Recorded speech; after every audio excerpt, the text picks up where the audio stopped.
Prensa con Gustavo Alegret.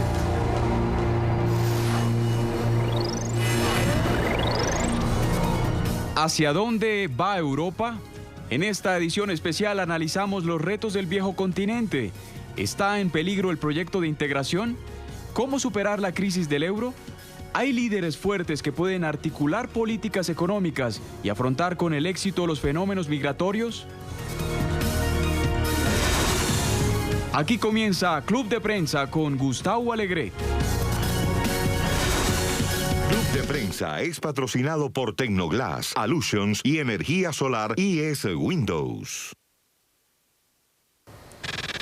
Bienvenidos a Club de Prensa, hoy para analizar en un monográfico que les proponemos cómo está Europa, el llamado viejo continente que enfrenta tensiones internas, elecciones próximas y elecciones regionales que han dejado sobre la mesa el resurgir de algunos de los movimientos políticos que preocupan para el futuro de ese proyecto político que se presentó hace ya unas décadas a bombo y platillo y que hoy algunos dicen pasa por un momento de debilidad. A esto se suma el proceso del Brexit o lo que sería trasladable al castellano, al español, la salida del Reino Unido del bloque comunitario. Lo vamos a conversar en esta hora de trabajo, en esta mesa, con Juan Carlos Hidalgo, que es analista del Instituto Cato.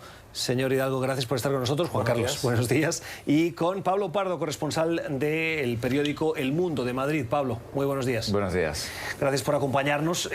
¿Hacia dónde va Europa en ese contexto en el que se encuentran la ausencia de grandes figuras? No hay Mitterrands, no hay Helmut Schools, no hay Felipe González, no hay incluso Tony Blairs que tengan una apuesta. Sí está Macron, sí está Angela Merkel, pero Macron pasa por momentos bajos y Angela Merkel ya ha anunciado que no se va a presentar de nuevo ni a la presidencia o liderazgo de su partido ni a la Cancillería alemana a partir del 2021.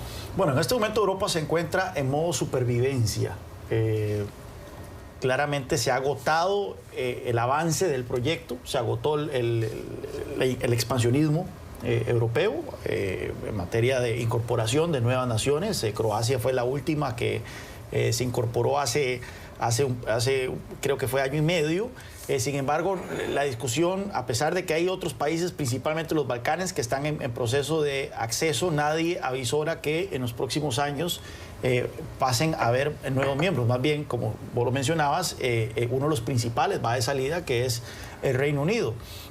Por otra parte está el tema del euro. La crisis del euro sacudió hasta las fibras del proyecto europeo y ha desatado algunos fantasmas que se esperaban que estuviesen bien enterrados, pero que vemos que siguen muy presentes, como es el tema de los extremismos, particularmente los extremismos de derecha, los nacionalismos, que han aprovechado la coyuntura de esta crisis del euro para cuestionar la viabilidad del proyecto comunitario de la Unión Europea como un proyecto político.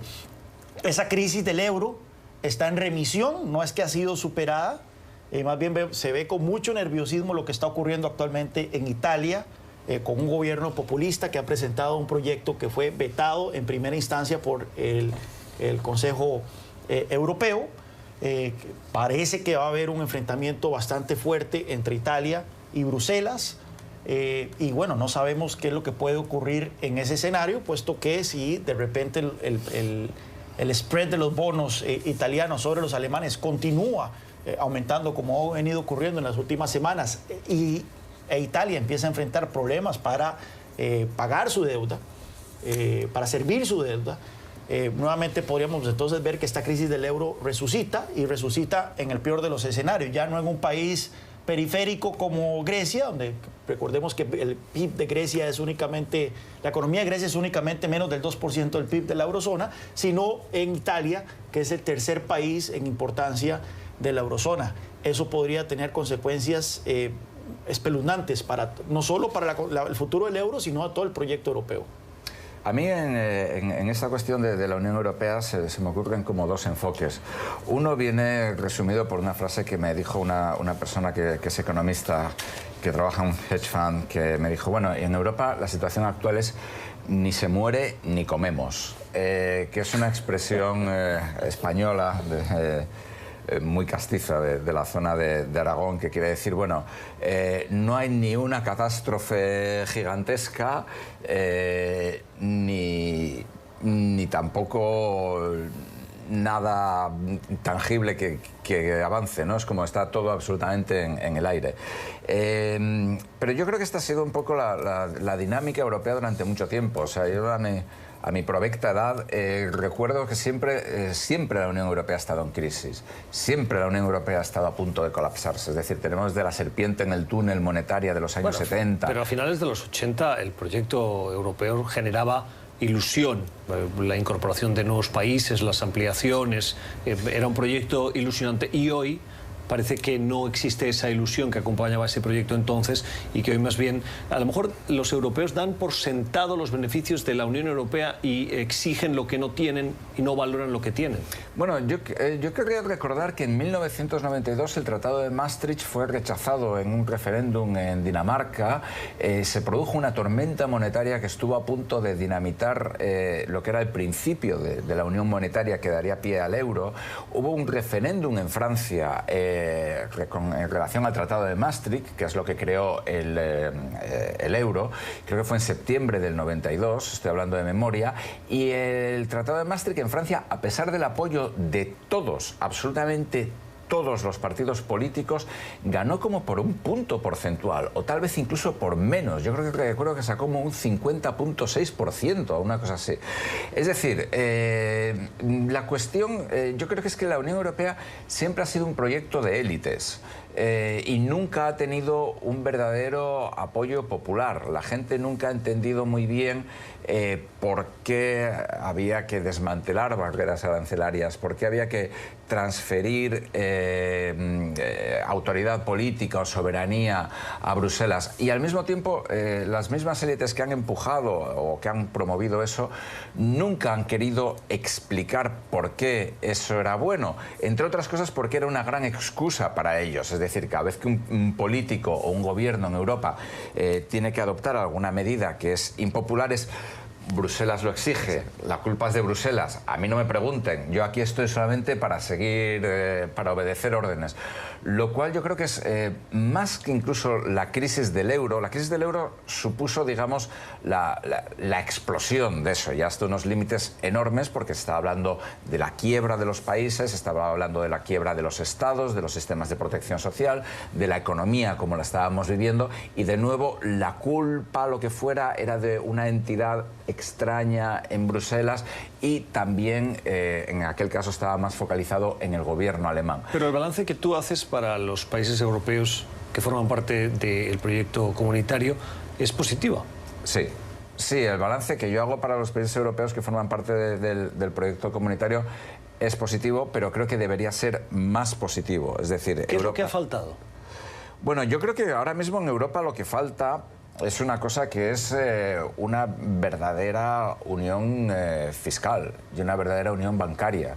Es decir, no se puede tener la misma moneda, pero tener al mismo tiempo, pues no sé cuántos países están en el euro, creo que no son 19 o cuántos, diferentes políticas económicas, diferentes políticas de regulación bancaria y diferentes políticas de regulación monetaria. Porque entonces pasa lo que pasó en Estados Unidos hasta prácticamente principios del siglo XX, cuando se unifica el sistema monetario y se unifica el sistema bancario y se crea la Reserva Federal, y después de la Guerra Civil. Es decir, antes aquí en Estados Unidos, pues cada uno creaba la moneda que le apetecía, cada uno creaba los bancos que quería, había estados que estaban constantemente suspendiendo pagos, de hecho hay como 14 o 15 estados, no sé, que suspenden pagos en torno a 1840, 1850, estoy hablando de memoria. Entonces, es una cosa, de nuevo, que es una cosa muy técnica. O sea, ¿tú cómo le explicas a la gente? Mire, su vida va a cambiar porque va a haber la misma regulación bancaria. Pero una cosa tan sencilla como poder viajar por Europa sin tener que atravesar fronteras, sin tener que cambiar moneda, y por lo que he leído en los últimos meses, se está avanzando en la posibilidad de que el mismo celular te sirva en todo el territorio comunitario. Eso son cosas prácticas a las que se llega gracias al proyecto europeo. ¿Los europeos no son conscientes de eso? Porque uno tiene una edad, que es más joven que la de los presentes, pero yo aún me acuerdo de la necesidad de viajar a Italia o a Francia y cambiar francos o cambiar liras, que te daban los billetes de liras que tenían muchos ceros comparados con los de la peseta española. Y ahora... Bueno, yo creo nuevas generaciones ni se plantean el cambio de moneda. Yo creo que ahí estás planteando una cuestión muy interesante que también sucede en Estados Unidos, que yo creo que es la división entre la población más joven y la población de más edad en Europa. Es decir, yo creo que para la gente de menos de 40 años, y sobre todo para la gente de menos de 30 o de 25, la idea de salir de la Unión Europea no les cabe en la cabeza, porque es gente que ha estudiado fuera, es gente que viaja constantemente fuera de sus países, etc. Eso es lo que hemos visto en el Brexit. Eso es lo que hemos visto. La gente que sale a la calle a protestar son los jóvenes, y los que mayoritariamente votaron a favor del Brexit son los que añoran ese Reino Unido. Incluso en Estados Unidos con Donald Trump. Dos puntos ahí importantes. Ciertamente, tener un mercado único con diferentes monedas es un dolor de cabeza. Y teníamos el problema de las devaluaciones competitivas, ¿verdad? Entonces, Italia y Francia eran proclives a devaluar sus monedas para ganar una ventaja sobre otras naciones.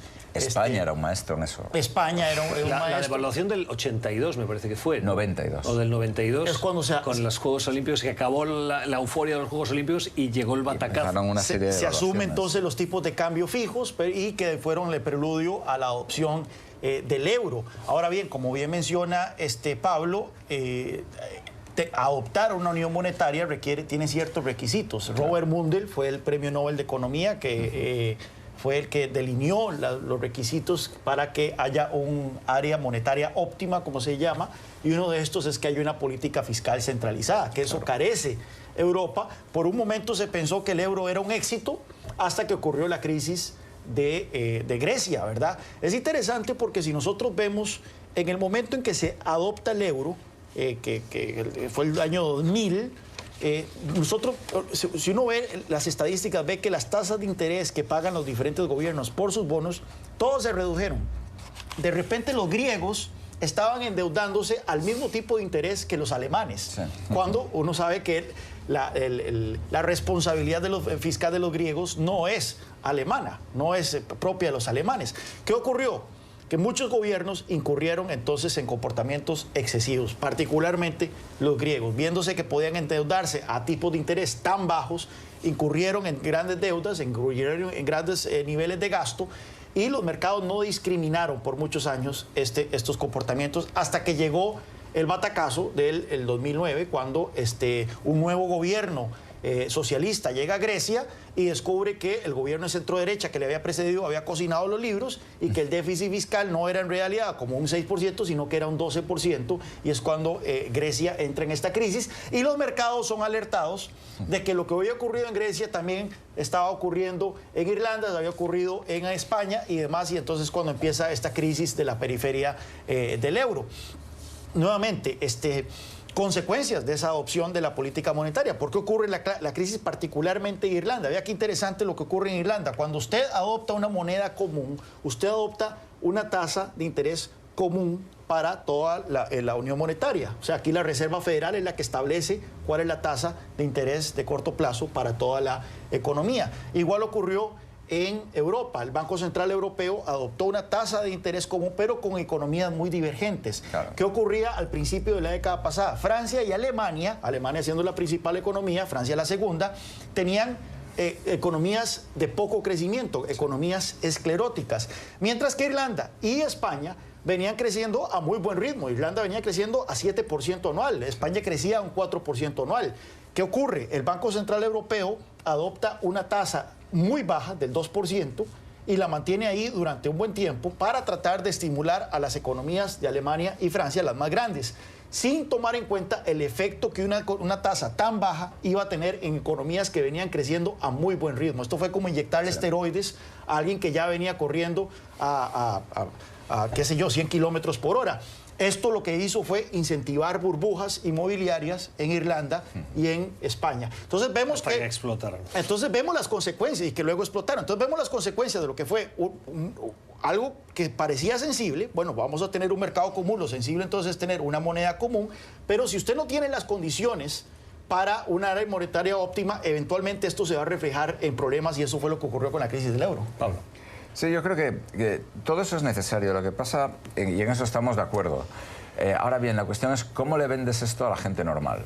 Al señor que es odontólogo o lo que sea, y que no se lee los periódicos todos los días y que en el fondo no le importa y no tiene por qué importarle pues la regulación bancaria o lo que sea. Es como, yo recuerdo, había un chiste de Pero ¿tú crees que la clase media, el odontólogo que decías tú, como ejemplo de ese grupo de población que no está vinculado a la complejidad de esas decisiones comunitarias, le atribuye la burbuja inmobiliaria y busca la responsabilidad en el proyecto comunitario? Yo creo, no lo sé, la verdad, esa es una pregunta muy complicada. No, porque sí. Si lo ponías de ejemplo, o sea, la gente siempre necesita un culpable. Sí. Y me da la impresión de que precisamente la clase media, que se ha beneficiado más que perjudicado, o al menos es la percepción que ellos tienen del proyecto comunitario, les hace abrazar más ese proyecto comunitario que no rechazarlo. Yo no lo sé, yo creo que mi percepción completamente subjetiva es que la clase media, un poco al estilo de Estados Unidos, tiene como una especie de idea como de que hay un contubernio, una élite, digamos, que maneja y roba a nivel nacional y también a nivel europeo, y que ellos están como en una especie de connivencia. Entonces, votar por partidos populistas, por ejemplo, como en Italia, como en España, por ejemplo, Vox, en la derecha, o Podemos en la izquierda, etcétera, es como una manera, digamos, rupturista de darle una patada a esa élite nacional y a esa élite europea. Pienso yo. O sea, yo pienso que la clase media... Había una caricatura de un caricaturista de la competencia del mundo, del país, caricaturista editorialista, que bueno, Rábago se apellida, pero su nombre artístico es El Roto, que salían dos personas diciendo... Oye, ¿y a ti te habían dicho que estábamos viviendo por encima de nuestras posibilidades? Es decir, es un poco lo que comentaba Juan Carlos del año del 2000 al 2007, 2008, cuando en España todo el mundo se compra una casa, los sueldos van muy bien, no hay desempleo, de hecho vienen inmigrantes de todo el mundo buscando empleo.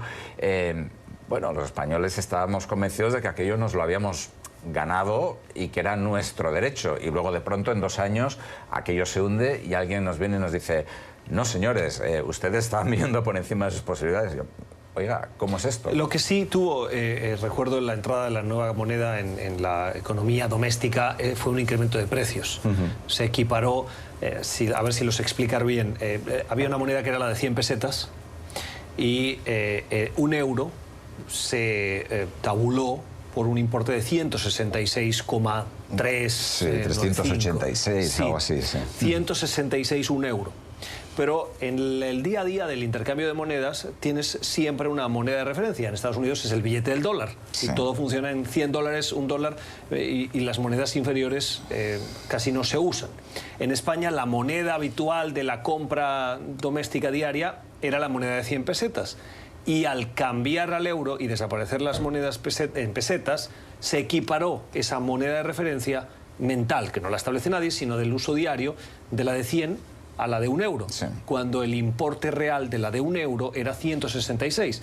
Un café valía 100 pesetas, un café pasó a valer 1 euro. 1 euro. Que son 166. Que son 166. Se incrementó el precio de un café de 100 a 166. Eso es un fenómeno que es muy dado cuando hay estos cambios de moneda, cuando un país renuncia a su moneda y adopta una divisa como su moneda nacional. Ocurrió en El Salvador cuando dolarizó, ocurrió en Ecuador cuando dolarizó. Son cambios de una sola vez. O sea, hay un aumento en el costo. Sobre todo a la clase media. Hay un aumento en el costo de la vida de un solo golpe en ese momento, pero la ventaja se dice que es que, bueno, los niveles de inflación posteriores a esa decisión van a ser inferiores a los que había antes de que se adoptara esa moneda. En este caso yo no recuerdo exactamente cuál era la inflación de España antes de la adopción del euro. Es muy interesante esto que estamos comentando, porque yo creo que esto, por ejemplo, es un ejemplo de las cosas que verdaderamente queman, como diríamos en España, no sé si en América Latina sabéis esa expresión, como que enfurecen. Pues sí, a la gente, porque yo me acuerdo cuando entró el euro en vigor, era enero del 2000, enero del 2000 justamente. España cambió su método estadístico para medir la inflación. Estaba Rodrigo Rato de ministro de Economía, después fue director gerente del Fondo Monetario, después fue presidente de Bankia, el tercer Banco de España, y ahora es preso. Entonces España cambió su método de medición de la inflación para contar, porque era el mes de enero y en enero, después de las Navidades, hay rebajas, hay saldos en las tiendas. Entonces cambió el método para contar estos saldos de las tiendas. Entonces, en febrero todos nos quedamos muy alucinados. Yo trabajaba en un periódico económico, entonces, porque resulta que oficialmente la inflación había bajado, cuando todos sabíamos que el café había subido, y el café, las zanahorias, la carne, lo que fuera. La cesta doméstica. Entonces, este tipo de cosas, por ejemplo, yo creo que minan mucho la confianza y el respaldo y la voluntad proeuropea de la gente. Esta forma de decir, oiga, pero ¿por qué me está engañando de esta forma tan palmaria, tan evidente, ¿no? Ahora bien, pero es interesante, a pesar de todas estas quejas sobre el euro, yo creo que en cualquier país que ya cuenta con el euro, se hace un referéndum sobre el euro y gana el euro. O sea, lo vemos en Grecia. En Grecia llegó Syriza, hizo aquel referéndum. ¿Quieres decir, una cosa es el euro y la otra es el proyecto comunitario? Pues sí, porque principalmente en aquellos países que tenían un historial de tener monedas débiles, de tener alta inflación, usted pone a la gente a escoger entre volver a tener moneda propia o tener euro y se queda con el euro. En Grecia rechazaron aquel rescate, las condiciones de aquel rescate que había puesto Bruselas, pero usted le pregunta a la gente, ¿usted quiere que Grecia se salga del euro? Y te decían abrumadoramente que no. Una de las razones por las que Marine Le Pen perdió contra Emmanuel Macron fue porque ella decía que iba a volver al franco y los pensionistas franceses votaron abrumadoramente en contra de Le Pen porque temían de que sus pensiones se iban a licuar con la adopción de una nueva moneda. Así que sí.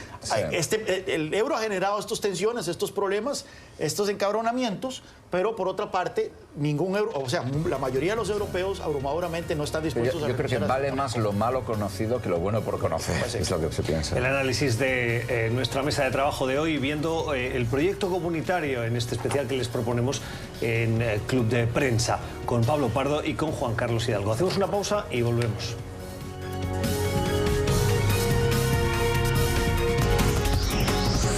Ya regresamos con Club de Prensa.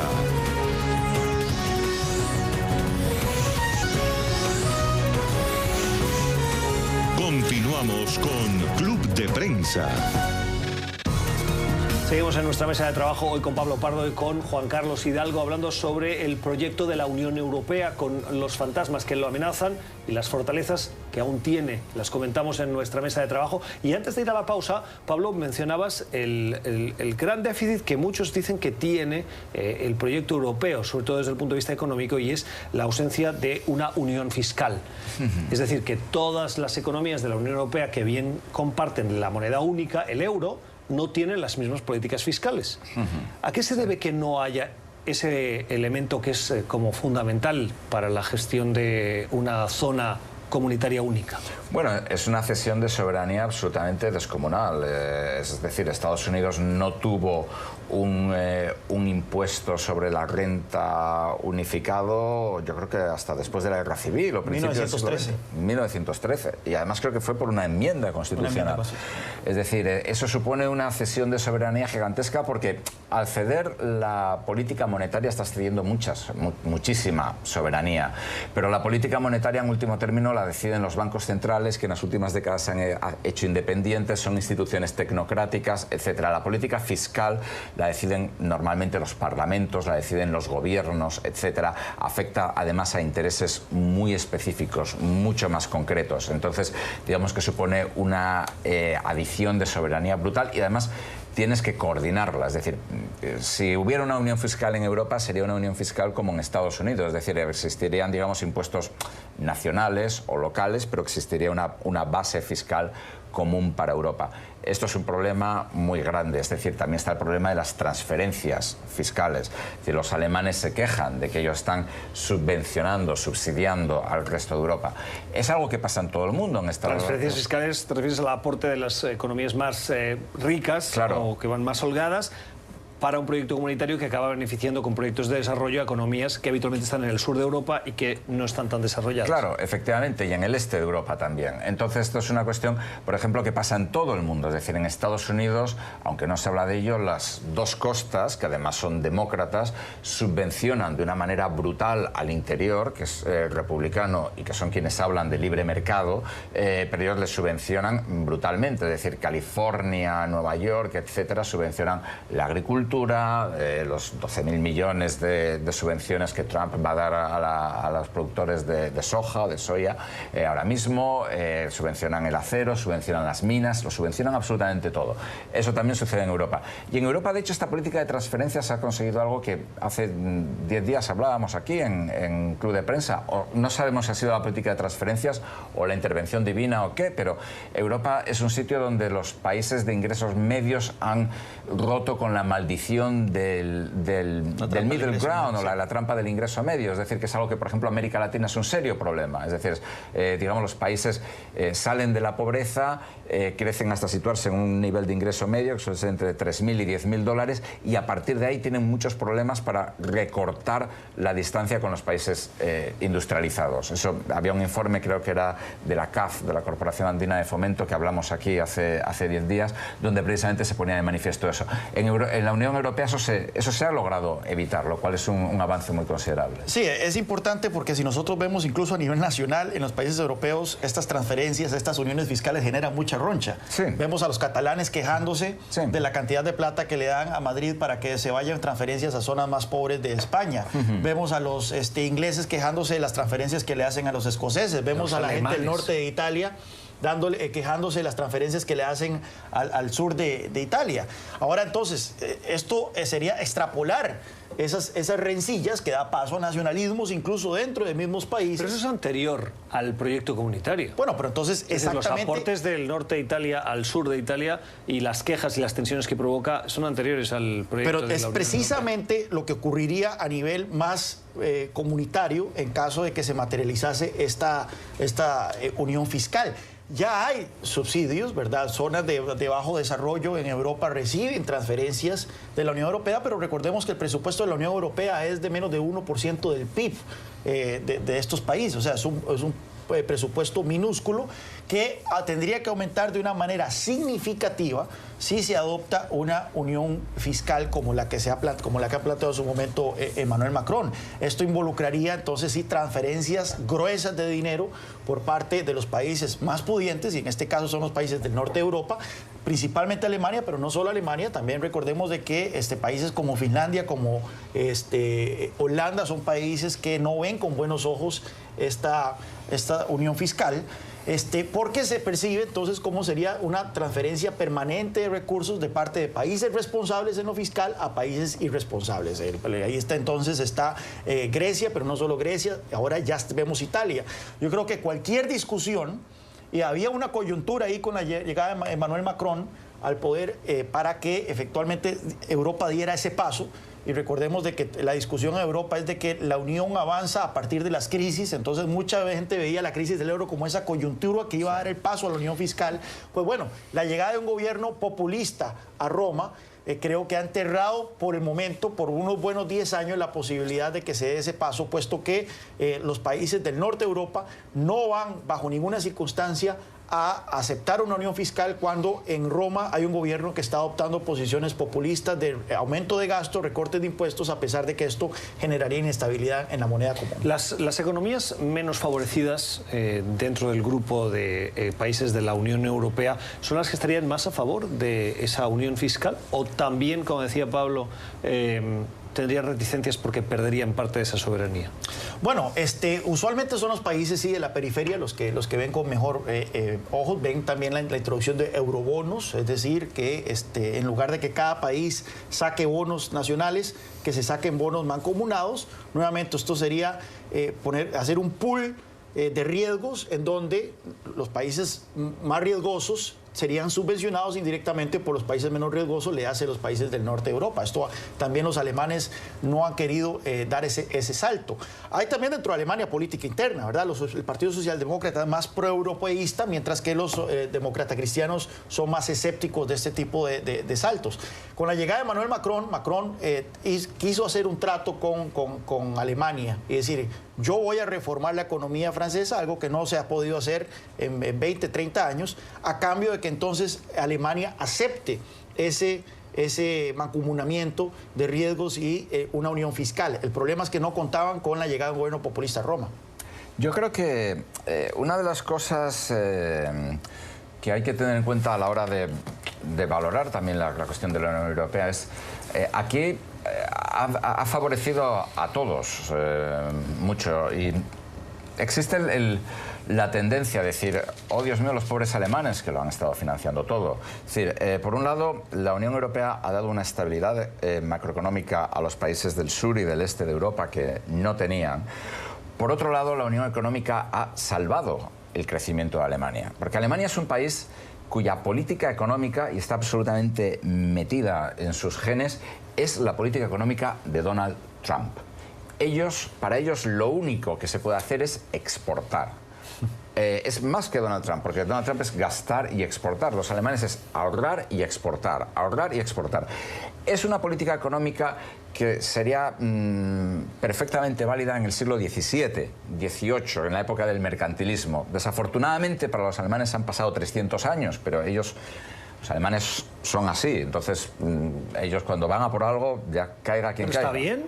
¿O no está bien? No está bien. ¿Qué es lo que no está bien de la política de exportar y ahorrar? Si todos los países exportan, salvo que encontremos extraterrestres que nos compren, no funciona. Es decir, alguien tiene que exportar y alguien tiene que importar. Si todos exportamos, no funciona.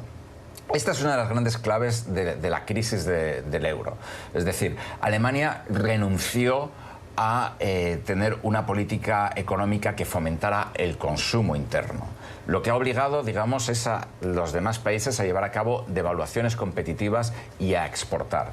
La economía alemana es una economía que no está liberalizada, es una economía bastante esclerótica, es una economía basada además en la connivencia entre grandes sectores industriales. El de la automoción es el más claro. Si decimos en Estados Unidos mandan las farmacéuticas, en Alemania mandan los fabricantes de automóviles.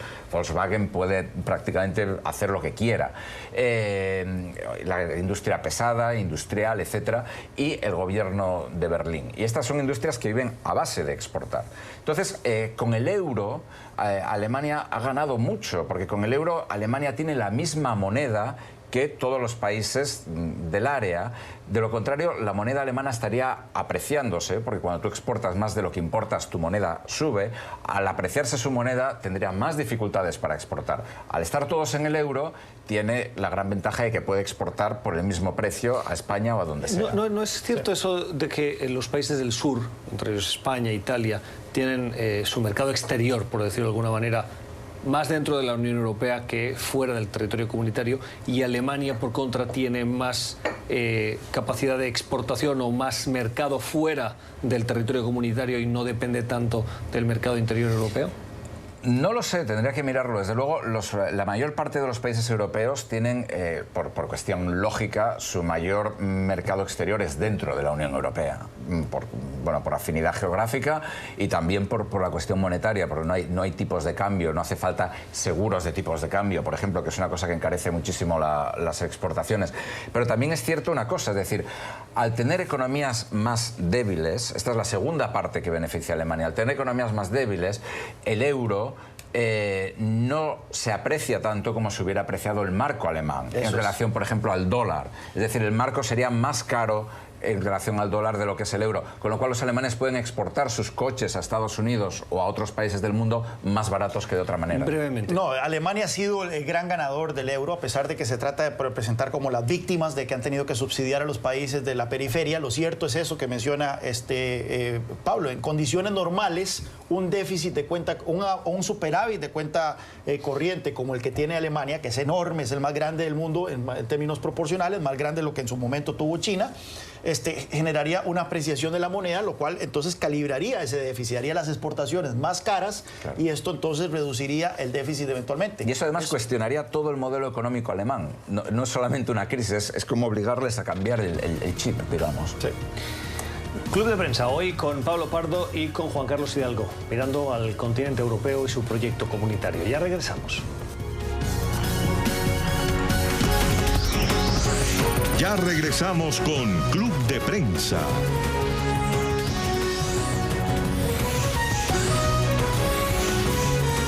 Continuamos con Club de Prensa. Club de Prensa, hoy hablando sobre Europa y el proyecto comunitario, las luces y sombras que presenta en el contexto actual tras varias décadas de reimpulsarlo, de lanzarlo, de apoyarlo por parte de los gobiernos europeos. Y recordaba cuando preparábamos el programa un chascarrillo que me contaba un amigo que trabajó en la Comisión Europea en el área económica, y en las reuniones internas, para preservar, no diremos quién era el comisario europeo, se comentó que fue un error para el proyecto europeo las segundas y terceras ampliaciones. Las ampliaciones que llevaron a dejar de mirar hacia España y Portugal y mirar hacia el este de Europa. ¿Coincidéis en esta apreciación?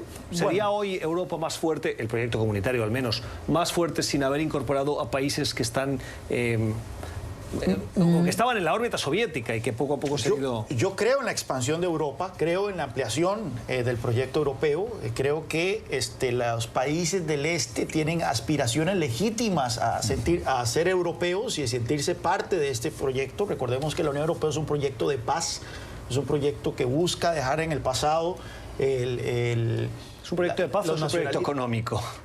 Yo creo que en principio es un proyecto de paz a través de la economía, porque nuevamente cuando se crea la unión del acero y el carbón, que fue el precursor de la Unión Europea, entre Alemania y Francia, uno de los autores de este proyecto francés dijo: la idea es hacer de la guerra algo imposible.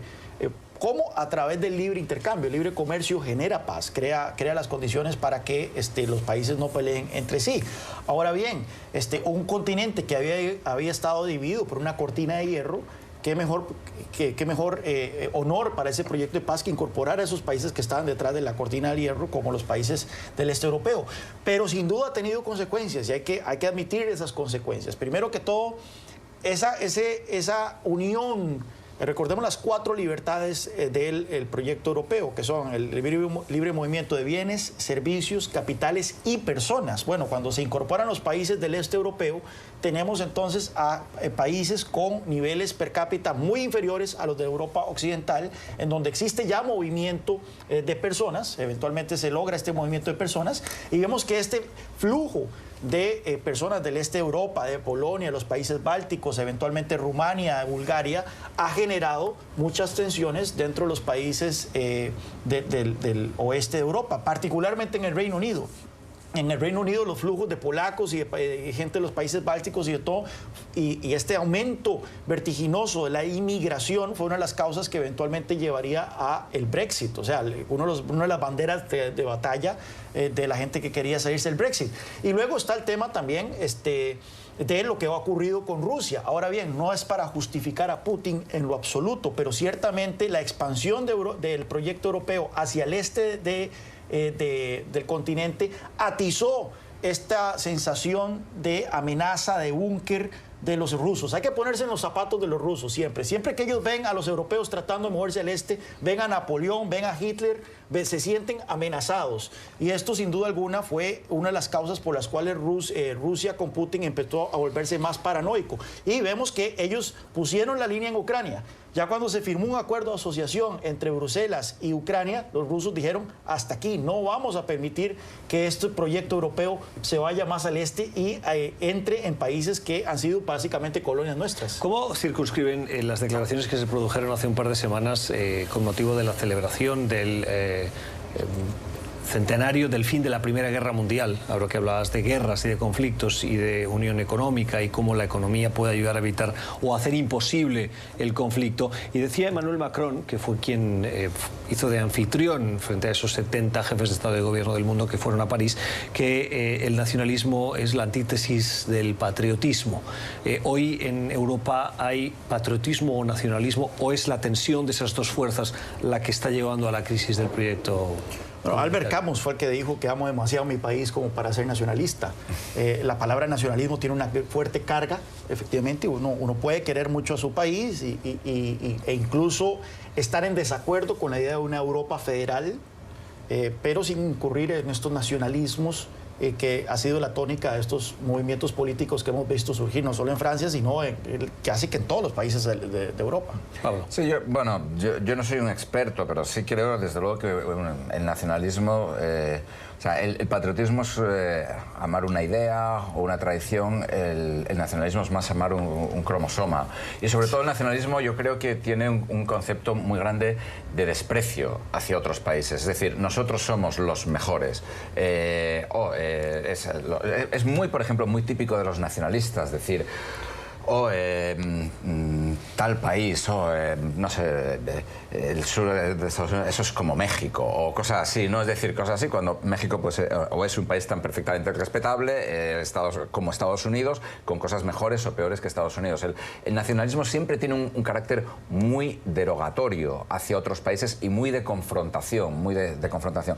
Y con respecto a la anterior pregunta, lo que comentábamos de la expansión al este, yo estoy de acuerdo con Juan Carlos, es decir, creo que los países de Europa del Este tenían todo el derecho a integrarse. Creo también que es cierto que ha habido un problema, que son países con una tradición política y cultural muy diferente.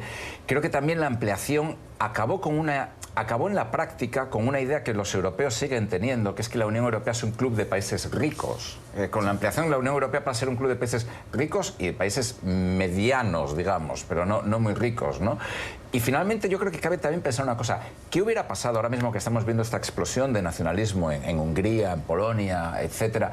¿Qué hubiera pasado si estos países no hubieran estado en la Unión Europea? Bueno, Pablo menciona Hungría y Polonia, que se han vuelto un dolor de cabeza para el proyecto europeo, porque se supone que es un proyecto que incentivaba la adopción de buenas prácticas, democracia, de transparencia, lucha contra la democracia liberal. Pues bueno, esos eran requisitos que Bruselas ponía a los países para poder acceder al club. Pero ¿qué pasa cuando ya estaban dentro del club? Bueno, vemos que entonces primero Víctor Orbán, pero después la llegada del partido Justicia y Law and Justice, Ley y Justicia en Polonia en 2015, han empezado a adoptar prácticas que son muy similares a lo que ya hemos visto aquí en América Latina, que es la destrucción de la democracia desde adentro, de las instituciones. Y ante eso, la Unión Europea se ha encontrado sin mayores respuestas. Peor aún es que sí existen mecanismos dentro de la ley europea para sancionar este tipo de países, pero dependen de la unanimidad del resto de los miembros. Vemos que Polonia y Hungría se defienden unos a otros de estas sanciones. Entonces, es un gran interrogante, una gran incógnita que ahora tiene Europa de qué hacer cuando los miembros que empiezan a destruir las instituciones europeas de democracia. Tengo que hacer una pausa, pero antes de cerrar, les querría preguntar, la propuesta de Macron, secundada por Angela Merkel, de impulsar un ejército europeo. Hoy cada país tiene sus propias fuerzas armadas y existe la Alianza Atlántica, que funge, si se puede decir así, de ejército europeo, aunque también están incorporados pues Turquía, Estados Unidos fundamentalmente y otros países que no están dentro del bloque comunitario. El hecho de crear ese ejército europeo podría ser un elemento para cerrar esas grietas que se pueden estar abriendo. No, yo creo que fue insultante la mención que hizo Macron de Estados Unidos como una posible amenaza al continente cuando presentó el proyecto. Sí, cuando las tumbas de soldados estadounidenses están por todo el norte de Francia. Estados Unidos ha tenido que meterse 2 veces en guerras mundiales para salvarle la tanda a ese continente. A Francia, concretamente. Y a Francia, concretamente. Así que yo no lo veo así. Nuevamente, solo Francia tiene un ejército dentro de Europa, fuera del Reino Unido. Solo Francia tiene un ejército medianamente respetable. El ejército alemán está totalmente dilapidado, su equipamiento y sus fuerzas. Así que un ejército europeo lo único que serviría sería para desfiles. Yo creo que además En la historia de la Unión Europea ha habido ya varios intentos de crear un ejército europeo. Existió la Unión Europea Occidental en los años 80, que no sirvió absolutamente para nada. Se suponía que era la pata europea de la OTAN, pero también quería ser diferente. Precisamente en el momento de más auge de la Unión Europea, en las finales de los 80, Mitterrand y Helmut Kohl crearon una brigada franco-alemana que solamente sirvió para desfilar, porque, o sea, la cuestión técnica, aparte, es muy importante, y hay una cuestión básica, es decir, hablamos idiomas diferentes. ¿Cómo coordinas que la gente hable idiomas diferentes en una situación de combate? Esto solamente es una cuestión brutal. ¿Con el inglés? No sé, con el inglés, con el latín, con el esperanto, con lo que quieran, pero además tienes que hablar un idioma muy fluido. O sea, si se trata de una cuestión de guerra. Es un buen punto ese. Hacemos una pausa, ya regresamos. Ya regresamos con Club de Prensa.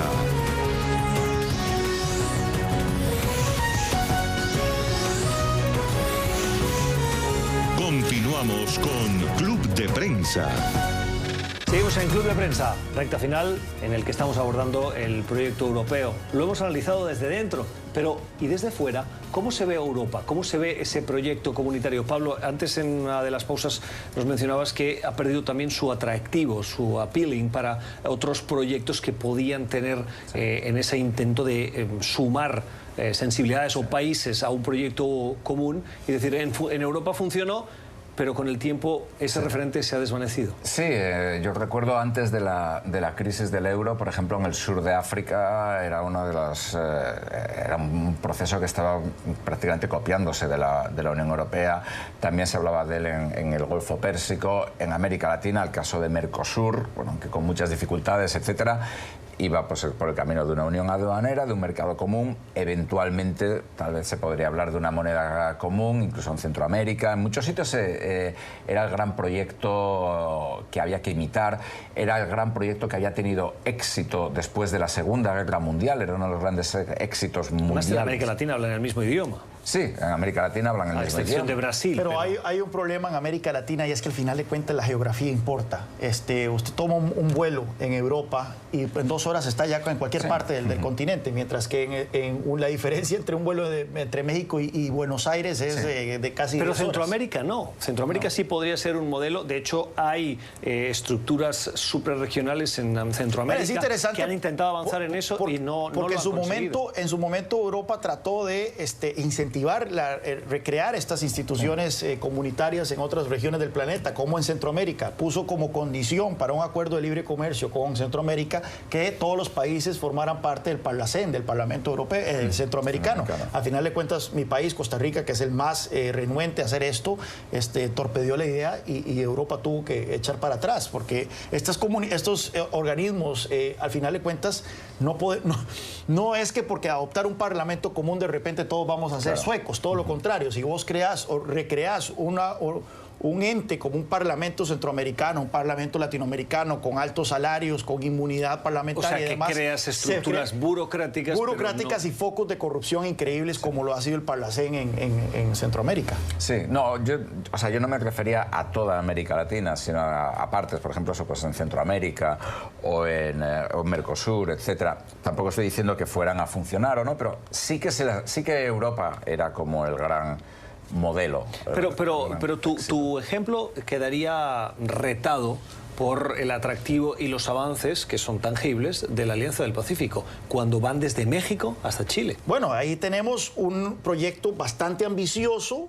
comercial, no político, comercial, pero si nosotros vemos los flujos comerciales entre estos países no son tan altos. O sea, a diferencia de Europa, el comercio intralatinoamericano yo creo que no pasa muy por encima del 10% total, mientras que en Europa es más del 50%. Pablo, cerramos contigo. No, estoy completamente de acuerdo con Juan Carlos. Una cosa que creo que tenemos que tener en cuenta es que lo que ha pasado en el último, creo que es año y medio, ya no me acuerdo, no sé si año y medio o 2 años y medio, con Gran Bretaña, con Brexit, demuestra que la Unión Europea puede ser problemática, pero salir de la Unión Europea es una verdadera pesadilla. los comentarios de nuestros invitados hoy para hablar en este Club de Prensa sobre el proyecto de la Unión Europea. Gracias a ustedes por su sintonía y a nuestros invitados por sus comentarios. Que tengan una feliz jornada.